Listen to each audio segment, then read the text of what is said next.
Well, let's start with our first dream. Who has a dream is that a yes? Okay, come on up, grab the microphone. All right. So this dream kind of opens up in a more of a medieval time scene. There's a large giant in front of a castle. He's like the protector of the castle, and there's a road that's going into the castles. You know, kind of like how when we watch the movies, and there's the big door that shuts down. So he's protecting this castle, and as he's doing that, I'm observing. I'm watching this giant on the bridge, and so these binoculars just show up, and I grab onto them. And as I look through them, I see the enemy, like this gang of contraband guys that are planning on attacking the giant. And so I'm like, wait a minute, he doesn't see these guys coming toward the bridge.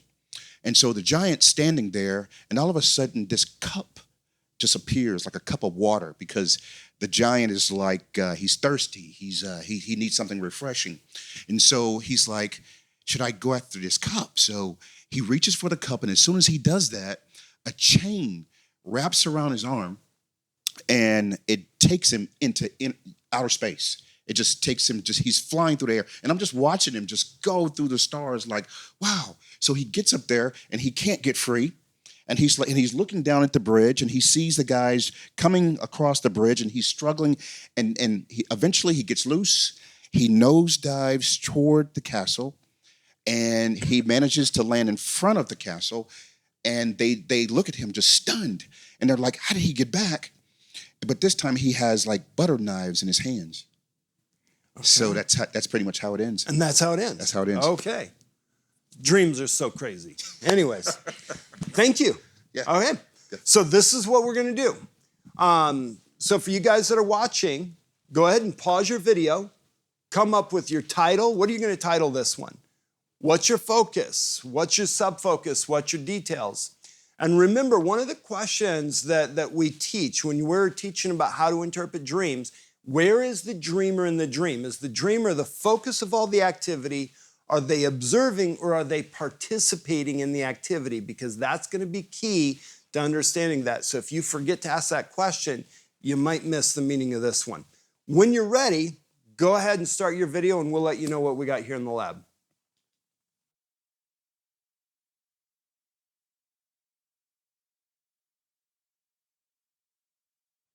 There's only about 100 different ways you could go.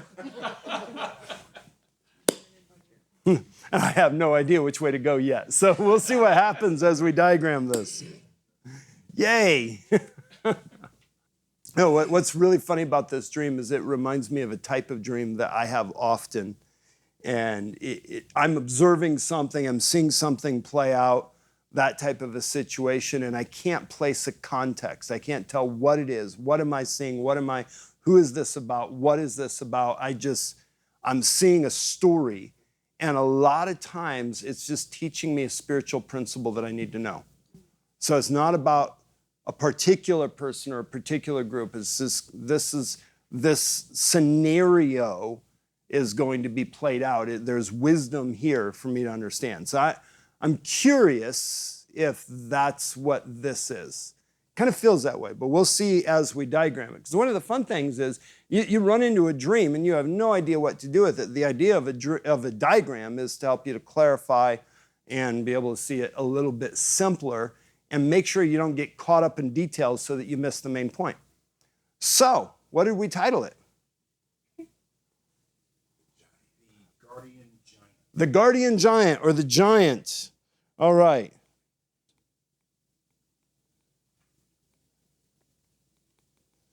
The guardian giant.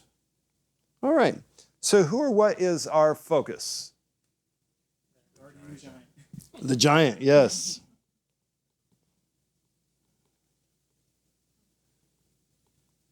And what are our major sub-focuses that we need to understand? So we've got, I heard somebody say the cup. So we've got cup, which is a sub-focus. And what about the castle?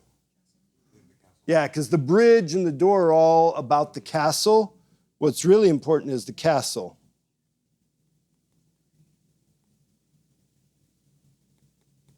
And then somebody said the people. The group. How did you describe that group? Gruesome bad guys. Okay. So I'm just going to write bad guys. Okay. One of the things I was throwing around in my mind while you guys were walking through this is, well, what if the giant's the bad guy? But getting that clarification from the dreamer throws that one out. That doesn't work in the context. So these are negative element in the dream itself. The element is a negative. It looks negative unless there's clear revelation saying everything is flipped. Then you've got to trust that part within the context of the dream. So, okay. Now, what else is important? We'd said something about the knives. I'm not sure where to put that, so I'll just put it here. And that'd be a butter knives. So they're butter knives, so that's a detail. And the giant had them in both hands or one hand? Both hands, okay. What about the cup? What was important about the cup? Yes. So there's a chain, and that takes him into the sky. So stars out in the universe, these are both details. And then when he comes back is when he has the knives. Okay. So, and then somebody mentioned that the dreamer was given binoculars. I'm not sure where I want to put this. Maybe I'll just put it right here.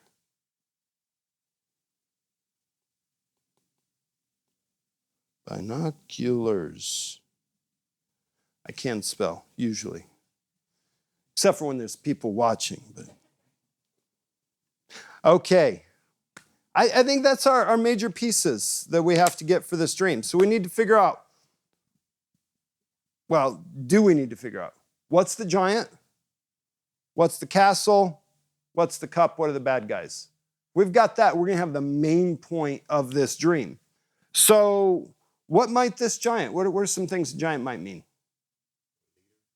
Could be a leader, right? Could be like a giant in the faith or a giant in the impact or the presence that they carry. So it could be talking about some type of a leader or large presence. So this is maybe large presence. Okay, and what about the castle? What might that represent? Could represent the kingdom, could be a fortress.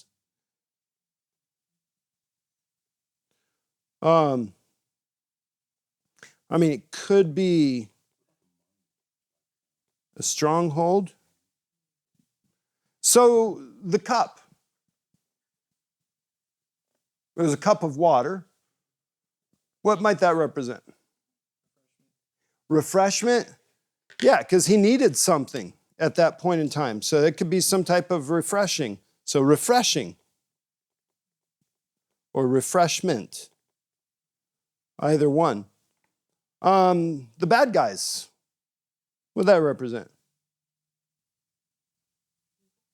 Evil? Now I'm going to just give that a blanket term and call that enemy. There we go. The chain? Bondage? Bound? Yep. And then the sky?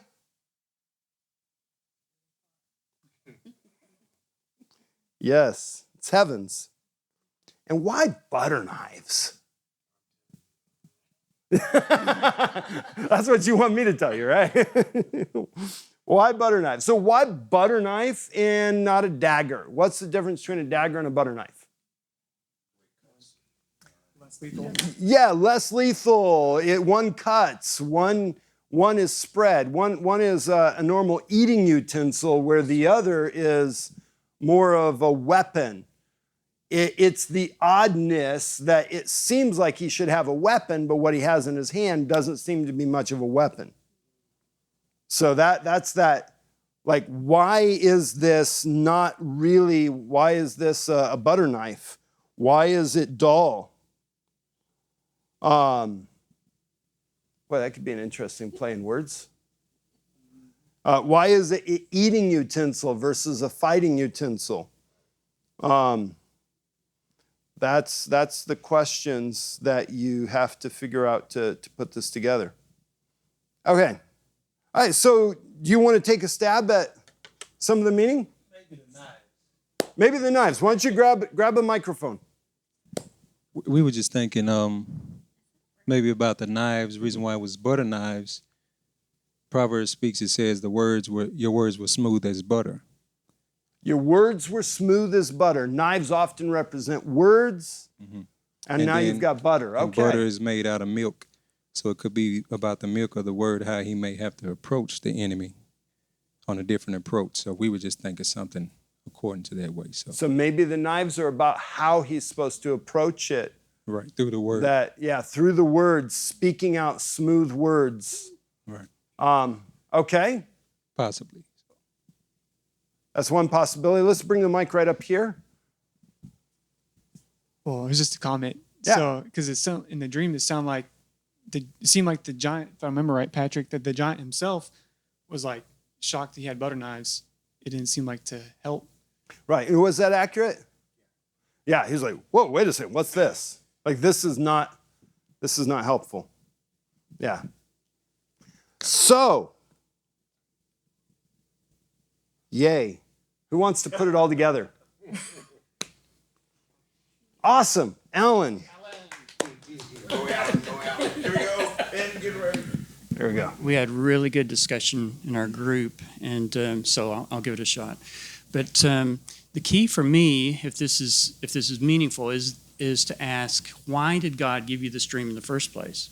And I believe this is a dream for intercession, and that you are being called by God to intercede for a spiritual leader who's been given responsibility in the kingdom realm to protect or defend kingdom property, or he's been given responsibility, he or she has been given responsibility to defend an area of the kingdom or part of the kingdom of God. And that you are given insight to see the enemy coming, maybe even before this leader does. And the leader will be presented to something that on the surface looks like it's to meet a need, and so he or she will reach out for it to meet a need, but it ends up being a temptation that takes him in bondage. And he's drug up even into the second heaven, the realm of the enemy. But he escapes. He is able to get free from that because you're interceding by this point, and hopefully. And but when he comes down, the other situation is that he has inadequate weapons to deal with the enemy that he's facing now. Now he sees the enemy. Now he's face to face with the enemy, and he doesn't have adequate weapons to face them. And so there's two key things to intercede for: the weapons and the temptation that this leader will face. Yeah, very good. And that's bringing in the intercessory piece, because when you're observing, one of the things, most of the time, it's for intercession. So I talked about how often I'll have, because they're teaching me lessons, because I'm a teacher, and so you think about those thoughts, and then you see what actually lands. How did that feel when he shared that interpretation? Yeah, dreamer's like, yeah, that's right on. And so you want to pay attention. You start thinking through the different possibilities, but as you're thinking through the possibilities, what you're doing is you're asking Holy Spirit, would you breathe on the right answer? And sometimes you get that inspiration and you know what it means as soon as you hear it, and that's amazing, but it doesn't happen that often. A lot of times it's through the working through and you're testing out the word. Hebrews 5:14 says that by reason of use, we have our senses exercised to discern good from evil. We have to use the senses that we've been given so that we can grow in our ability to discern what's God, what's not God. And that comes with dream interpretation and weighing out the meaning of different elements and the meaning of a dream, the weight of a revelation. If somebody gives you a prophetic word, or if somebody gives you an interpretation to a dream, how does it land? And learning the difference between how does it land in your soul versus how does it land in your spirit. These are very important things for us to grow in and learn. And so you're testing them, but sometimes it's just a process of thinking, well, what if it's this? Yeah, this is just not right. We were talking earlier about, well, what if it meant this? But then that leaves this piece out. Well, but if it means this, it leaves this piece out. And so you're looking at those because once you get the right interpretation, all the pieces will come together and it won't feel like you're trying to force it. There's times when it feels like you're trying to force something to work because you want it to be a certain thing. So learn how to recognize that, because if you learn how to recognize it, it'll help you a lot. Because if you stop looking for the right revelation before you get it, because you've forced the wrong revelation into an interpretation, you never get the right interpretation. Unless God yells at you, because often you've moved on, you've walked on from that place. And so being more and more sensitive to that is really key in growing in revelation. So that's wonderful. That puts all of these pieces together. You've got every aspect of the dream that fits together. Any questions on that? Any other thoughts? I have a question. Yeah, Brandon, here. So, being that he is in business, could that also be like a duality type dream? Meaning having two levels of applications, that it has a spiritual meaning about a leader, but then also maybe a business meaning about a leader in business. Right. It's possible. It's possible. Because my thought was when he shared that, which I think that's what it means, but also something that come up about you've been given keen insight into, like keys, so to speak. And the thing that came to me was there are people in business who may look at shiny things that would get them off track, but would actually dull, because if you think about it, the little people, he didn't really need the refreshment to fight him. He's a giant. So things that may seem shiny would draw him out of what he's to do and would dull his ability to, handle what's coming in his business. But I don't know. It was just a thought. So Yeah. And that's the fun thing. When you have stuff like that, you're throwing around those ideas. You give it to the dreamer. Then when you're the dreamer, you have an interpretation of a dream. Is there more than one application to that interpretation? I was talking to somebody earlier today that was sharing a dream that had multiple applications. It was about this level, but it was also about this level. It was about natural children, but it was also about spiritual children simultaneously, and the same dream having similar meanings. So you want to look for that because that's always a possibility. And when you find that, sometimes you'll tell a dreamer an interpretation and you're going in one application, maybe the spiritual versus the business, and they're really caught up in the business at that moment, and it doesn't feel right to them. It's the right interpretation. There is going to be that application, but they're so caught up in the one thing that they'll miss it. So learning to look for those applications and giving the dreamer the ability to say, there may be more applications. Like this might be about your family, but it also might be about your spiritual family. So don't only look in the one direction. There might be more than one meaning to that. It could be very helpful. A lot of times those layers of meaning will have different times. Like it'll have this layer of meaning at this time period, but then later it'll have another layer of meaning. Sometimes they're simultaneous, but sometimes they'll switch. Beautiful. Well, guys, thank you for joining us at the lab. Glad you were able to come into the conversation on this one. We will see you on our next episode of Dream Lab.